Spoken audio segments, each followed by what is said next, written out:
ডাটাই motor নিয়ে আইছি। ডাটাই motor 1 নম্বর 2 নম্বর মোটরটা আমরা বুঝবো কেমন করে।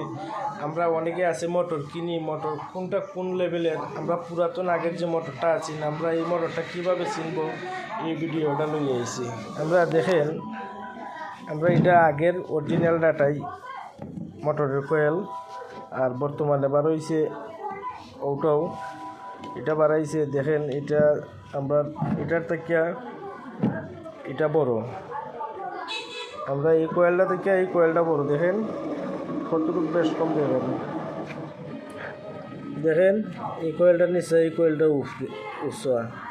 আমরা অরিজিনাল ডাটাই মোটরটা কয়েলটা ছোটো, হাইটটা ছোটো, সব দিক দিয়েও ডাটাই যেটা এটার আমরা হাইট ছোটো, কয়েলের দিক দিয়েও ছোটো, সব দিক দিয়ে আমরা ছোটো। ওইটা খাস করে আমরা কয়েলে বড়। আমরা ডাটাই কন্ট্রোলার, ডাটাই মোটর, আসলে ডাটাইয়ের উপরে আর কোনো মাল আমি দেখি না। ব্যাটারি চালিত গাড়ির জন্য ডাটাই মোটরটা অনেক ভালো।